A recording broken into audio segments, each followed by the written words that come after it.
ಓಂ ಶ್ರೀ ಗುರುಭ್ಯೋ ನಮಃ. ಎಲ್ಲರಿಗೂ ನಮಸ್ಕಾರ. ಧೃತಿ ಡಿವೋಷನಲ್ ಚಾನಲ್ಗೆ ಸ್ವಾಗತ. ನಾನು ಇವತ್ತಿನ ವಿಡಿಯೋದಲ್ಲಿ ಯುಗಾದಿ ಅಮಾವಾಸ್ಯೆ ಹಾಗೂ ಯುಗಾದಿ ಪಾಡ್ಯ ಒಂದೇ ದಿವಸ ಬಂದಿದೆ, ಅದರ ಬಗ್ಗೆ ಸಂಪೂರ್ಣ ಮಾಹಿತಿಯನ್ನು ಇವತ್ತಿನ ವಿಡಿಯೋದಲ್ಲಿ ಹೇಳ್ಕೊಡ್ತಾ ಇದ್ದೀನಿ. ವಿಡಿಯೋನ ಪೂರ್ತಿಯಾಗಿ ನೋಡಿ. ಮೊದಲು ಯುಗಾದಿ ಅಂದ್ರೇನು ಎಂಬುದನ್ನು ತಿಳಿದುಕೊಳ್ಳೋಣ. ಯುಗಾದಿ ಎಂಬ ಪದವು ಎರಡು ಪದಗಳಿಂದ ಬಂದಿದೆ. ಒಂದು ಯುಗ ಮತ್ತು ಇನ್ನೊಂದು ಆದಿ. ಯುಗ ಅಂದರೆ ಕಾಲ ಅಥವಾ ವರ್ಷ, ಆದಿ ಎಂದರೆ ಆರಂಭ. ಅಂದರೆ ಯುಗಾದಿ ಅಂದರೆ ಹೊಸ ವರ್ಷದ ಆರಂಭ ಎಂಬ ಅರ್ಥವನ್ನು ಕೊಡುತ್ತದೆ. ಭಾರತದ ಹಲವಾರು ರಾಜ್ಯಗಳಲ್ಲಿ ಯುಗಾದಿ ಹಬ್ಬವನ್ನು ಬಹಳ ಭಕ್ತಿಯಿಂದ ಮತ್ತು ಸಂತೋಷದಿಂದ ಆಚರಣೆ ಮಾಡುತ್ತಾರೆ. ವಿಶೇಷವಾಗಿ ಕರ್ನಾಟಕ, ಆಂಧ್ರ ಪ್ರದೇಶ ಮತ್ತು ತೆಲಂಗಾಣ ರಾಜ್ಯಗಳಲ್ಲಿ ಯುಗಾದಿಯನ್ನು ಹೊಸ ವರ್ಷದ ಮೊದಲ ದಿನವೆಂದು ಆಚರಣೆ ಮಾಡಲಾಗುತ್ತದೆ. ಯುಗಾದಿ ಎಂಬ ಪದವು ಯುಗ ಮತ್ತು ಆದಿ ಎಂಬ ಎರಡು ಪದಗಳಿಂದ ಬಂದಿದೆ.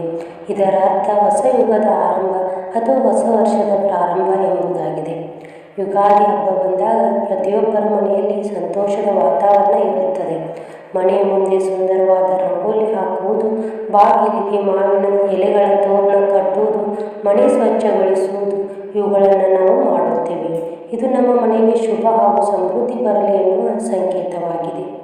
ಯುಗಾದಿ ದಿನ ಬೆಳಿಗ್ಗೆ ಬೇಗ ಎದ್ದು ಎಣ್ಣೆ ಸ್ನಾನ ಮಾಡಿಕೊಳ್ಳುವುದು ಒಂದು ಮುಖ್ಯವಾದಂಥ ಸಂಪ್ರದಾಯವಾಗಿದೆ. ಎಣ್ಣೆ ಸ್ನಾನ ಮಾಡಿದರೆ ದೇಹ ಮತ್ತು ಮನಸ್ಸು ಶುದ್ಧವಾಗುತ್ತದೆ ಎಂದು ನಮ್ಮ ಹಿರಿಯರು ಹೇಳುತ್ತಾರೆ. ನಂತರ ಎಲ್ಲರೂ ಹೊಸ ಬಟ್ಟೆ ಧರಿಸಿ ದೇವರ ಪೂಜೆ ಮಾಡುತ್ತಾರೆ. ಈ ದಿನ ಶಾವಿಗೆ, ಹೋಳಿಗೆ ಮತ್ತು ಮುಖ್ಯವಾಗಿ ಬೇವು ಬೆಲ್ಲವನ್ನು ದೇವರಿಗೆ ವಿಶೇಷವಾಗಿ ಪ್ರಸಾದವಾಗಿ ಮಾಡುತ್ತಾರೆ. ಬೇವು ಬೆಲ್ಲ ತಿನ್ನುವುದು ಯುಗಾದಿಯ ಅತ್ಯಂತ ಮುಖ್ಯ ಸಂಪ್ರದಾಯ. ಏಕೆಂದರೆ ಬೇವು ಕಹಿ ರುಚಿಯನ್ನು ಕೊಡುತ್ತದೆ ಮತ್ತು ಬೆಲ್ಲ ಸಿಹಿ ರುಚಿಯನ್ನು ಕೊಡುತ್ತದೆ.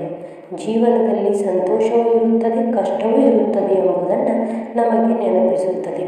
ಇದರ ಜೊತೆಗೆ ಯುಗಾದಿ ದಿನ ದೇವಸ್ಥಾನಕ್ಕೆ ಹೋಗುವುದು, ಕುಟುಂಬದವರ ಜೊತೆ ಸಮಯ ಕಳೆಯುವುದು, ಹಿರಿಯರ ಆಶೀರ್ವಾದ ಪಡೆಯುವುದು ಎಲ್ಲವೂ ತುಂಬ ಶುಭಕರ ಎಂದು ಹೇಳಲಾಗುತ್ತದೆ.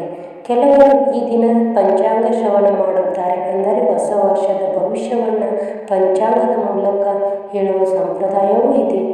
ಈಗ ನಾವು ಮುಖ್ಯವಾದಂಥ ವಿಷಯಕ್ಕೆ ಬರುವುದಾದರೆ ಯುಗಾದಿ ಅಮಾವಾಸ್ಯೆ ಮತ್ತು ಯುಗಾದಿ ಪಾಡ್ಯ ತಿಥಿ ಬಗ್ಗೆ ತಿಳಿದುಕೊಳ್ಳೋಣ. ಈ ಬಾರಿ ಯುಗಾದಿಗೆ ಸಂಬಂಧಪಟ್ಟಂತೆ ಬಹಳ ಜನರಲ್ಲಿ ಗೊಂದಲ ಇದೆ. ಏಕೆಂದರೆ ಅಮಾವಾಸ್ಯೆ ಮತ್ತು ಯುಗಾದಿ ಹಬ್ಬದ ದಿನಗಳು ಹತ್ತಿರದಲ್ಲಿವೆ. ಈ ವರ್ಷ ಯುಗಾದಿ ಅಮಾವಾಸ್ಯೆ ಮಾರ್ಚ್ 18 ಬುಧವಾರ ಬೆಳಗ್ಗೆ 8:26 ಪ್ರಾರಂಭವಾಗುತ್ತದೆ. ಮಾರ್ಚ್ 19 ಗುರುವಾರ ಬೆಳಗ್ಗೆ 6:54 ಮುಕ್ತಾಯವಾಗುತ್ತದೆ. ಆದ್ದರಿಂದ ನಾವು ಅಮಾವಾಸ್ಯೆಯನ್ನು ಮಾರ್ಚ್ 18ರಂದು ಆಚರಣೆ ಮಾಡೋಣ. ಇನ್ನು ಯುಗಾದಿ ಹಬ್ಬವನ್ನು ಆಚರಣೆ ಮಾಡುವ ತಿಥಿ ಅಂದರೆ ಚೈತ್ರ ಮಾಸದ ಶುಕ್ಲ ಪಕ್ಷ ಪಾಡ್ಯ ತಿಥಿ. ಈ ಪಾಡ್ಯ ತಿಥಿ ಮಾರ್ಚ್ 19 ಗುರುವಾರ ಬೆಳಿಗ್ಗೆ 6:54 ಪ್ರಾರಂಭವಾಗುತ್ತದೆ. ಅದು ಮಾರ್ಚ್ 20 ಶುಕ್ರವಾರ ಬೆಳಗಿನ ಜಾವ 4:50 ಮುಕ್ತಾಯವಾಗುತ್ತದೆ. ಹೀಗಾಗಿ ಪಾಡ್ಯ ತಿಥಿ ಆರಂಭವಾಗುವ ದಿನವೇ ನಾವು ಯುಗಾದಿ ಹಬ್ಬವನ್ನು ಆಚರಣೆ ಮಾಡಬೇಕು. ಆದ್ದರಿಂದ ಮಾರ್ಚ್ 19 ಗುರುವಾರದ ದಿನವೇ ಯುಗಾದಿ ಹಬ್ಬವನ್ನು ಆಚರಣೆ ಮಾಡಲಾಗುತ್ತದೆ.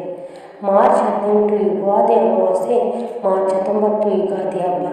ಇದು ತಿಳಿದುಕೊಂಡರೆ ನಿಮ್ಮ ಗೊಂದಲ ಸಂಪೂರ್ಣವಾಗಿ ನಿವಾರಣೆಯಾಗುತ್ತದೆ. ಯುಗಾದಿ ದಿನ ನಾವು ದೇವರನ್ನು ಭಕ್ತಿಯಿಂದ ಪ್ರಾರ್ಥಿಸಿದರೆ ಹೊಸ ವರ್ಷದಲ್ಲಿ ಆರೋಗ್ಯ, ಐಶ್ವರ್ಯ, ಸಂತೋಷ ಮತ್ತು ಯಶಸ್ಸು ದೊರೆಯುತ್ತದೆ ಎಂದು ಹೇಳಲಾಗುತ್ತದೆ. ಹೊಸ ವರ್ಷದಲ್ಲಿ ಒಳ್ಳೆಯದಾಗಲಿ ಎಂದು ಎಲ್ಲರೂ ಸಂಕಲ್ಪ ಮಾಡುತ್ತಾರೆ. ಹಾಗಾಗಿ ನೀವು ಕೂಡ ಯುಗಾದಿ ಹಬ್ಬವನ್ನು ಭಕ್ತಿಯಿಂದ ಆಚರಣೆ ಮಾಡಿ ದೇವರ ಆಶೀರ್ವಾದ ಪಡೆಯಿರಿ. ಈ ವಿಡಿಯೋದಲ್ಲಿ ನೀಡಿರುವ ಮಾಹಿತಿ ನಿಮಗೆ ಉಪಯುಕ್ತವಾಗಿದೆ ಎಂದು ಕಮೆಂಟ್ ಮಾಡಿ ತಿಳಿಸಿ. ವಿಡಿಯೋ ಇಷ್ಟವಾದರೆ ಲೈಕ್ ಮಾಡಿ, ನಿಮ್ಮ ಸ್ನೇಹಿತರ ಜೊತೆ ಶೇರ್ ಮಾಡಿ. ನಮ್ಮ ಚಾನಲ್ಗೆ ಹೊಸದಾಗಿ ಬಂದಿದ್ದರೆ ಸಬ್ಸ್ಕ್ರೈಬ್ ಮಾಡಿ. ನಾನು ಕೊಟ್ಟಿರುವಂಥ ಮಾಹಿತಿ ನಿಮಗೆ ಇಷ್ಟ ಆಗಿದ್ದರೆ ಪ್ಲೀಸ್ ಲೈಕ್ ಮಾಡಿ, ಶೇರ್ ಮಾಡಿ, ಹಾಗೆ ಕಮೆಂಟ್ ಮಾಡೋದನ್ನು ಮರಿಬೇಡಿ. ಮತ್ತು ಮುಂದಿನ ವಿಡಿಯೋದಲ್ಲಿ ಸಿಗ್ತೀನಿ. ಸರ್ವೇ ಜನ ಸುಖಿನೋ ಭವಂತು.